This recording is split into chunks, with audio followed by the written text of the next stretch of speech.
Hello mga sisi, panibagong umaga na naman. At syempre, thank you Lord sa bawat araw na paggabay mo sa amin. At kakaalis lang pala ng asawa ko mga sisi, kaya ako'y nandito sa aming tindahan. For today's video pala mga sisi, wala akong almusal ngayon kundi kape lang. Kasi wala akong nagustuhan na almusal doon sa binilhan ko ng champurado ni Jacob. Kaya ako'y mamimili na lang dito sa aking tindahan. At ito na nga lang ang napili ko mga sisi, ang red choco, kasi ayoko kasi sa ibang biskwit. At syempre, dito na lang din ako pala nag-almusal sa tindahan.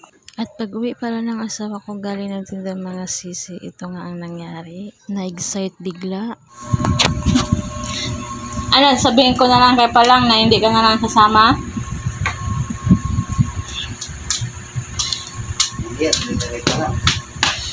Bakit? Ay mahiya ka, sabihin ko na lang.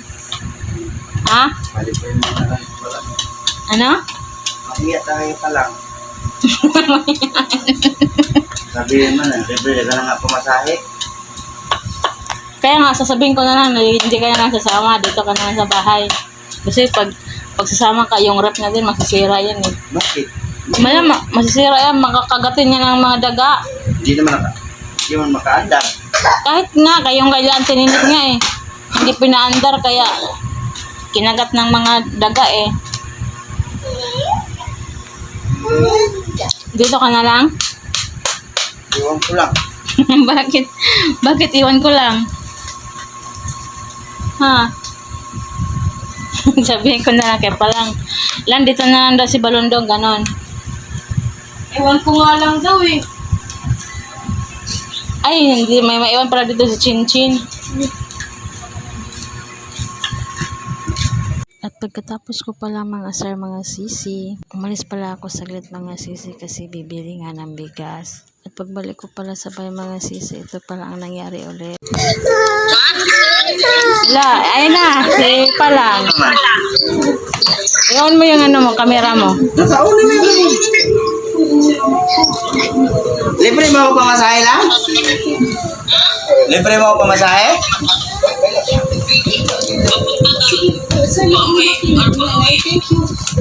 Pa-uwi o papunta?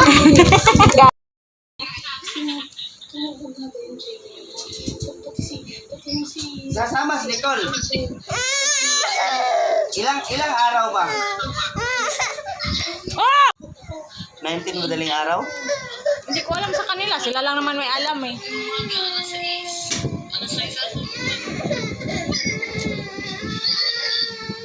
Alas 6. 19. Tapos 28. Excited ka? Excited ka? Wala. Basta libre mo kami pamasahe. Libre mo kami pamasahe. Tingnan mo, inuukot na.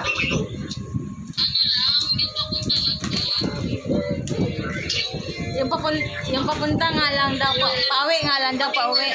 Yung pauwi. Pauwi lang doon. Pauwi dito. Ikaw daw mamasahe sa sarili mo. Ako. Si Chinchin lang, si Chinchin. Chinchin, iwan, Chinchin. Sige.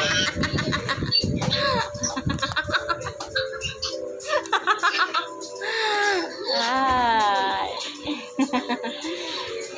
Si Nicole, sama, Nicole. Sasama si Nicole?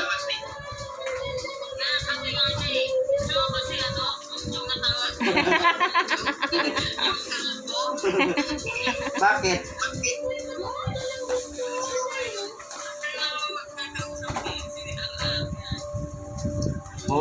Mabuboring talaga siya doon. Mabuboring talaga siya doon.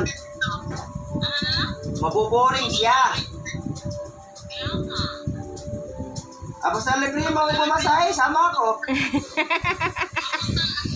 Papunta nga lang daw doon. Ay, papunta pa uwi dito.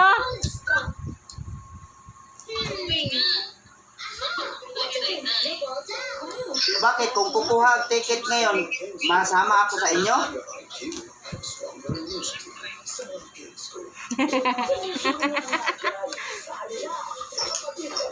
Tapos si Chinchin na naman ang pinagtripan namin ng kapatid ko.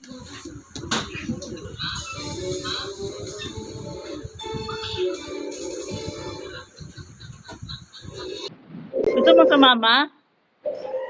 Opo. Ano ba usapan natin nun? Sabi mo, pag may bonus ka, pamamasahin mo ko. Ay, wala naman akong bonus eh. Ay, Jacob. Ang laki nga daw ng bonus mo, sabi ni mama eh. Ay, God.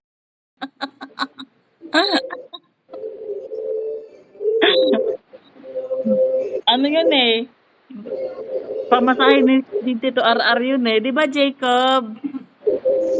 At pagkatapos nga namin mag-usap, ayan yung asawa ko, paalis na naman, papuntang Macabod. Kasi kukuha na naman ng mangga. Si tatay pala ang kasama niya papuntang Macabod.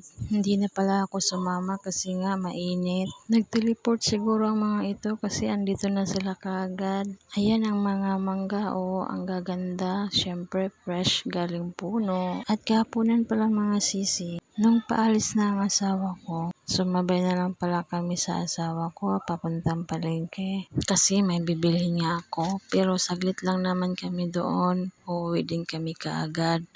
Sinamang ko na nga lang pala si Jacob kasi magta-tricycle naman din kami pa uwi.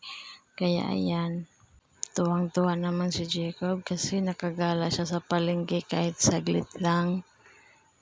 Tapos pagdating namin sa bahay, nasa labas lang din kami kasi si Jacob ayaw pa pumasok. Umiiyak siya pag natungtong na ako sa may pintuan. Maya-maya pala mga sisi, pumasok na talaga kami kasi nga napawisan na ako sa kakarga ni Jacob. Pagpasok pala namin ng bahay, ito pala si Chinchin, may inimbentong bagong merienda. Kasama pala niya si Im na gumawa nito. Nung tinikman ko nga yung luto niya, masarap nga. Sino ba namang hindi sasarap niyan? Spam yan. Tapos nilagyan ng itlog at saka crispy fry. Tapos nilagyan ng magic sarap. Sa spam pa lang, masarap na.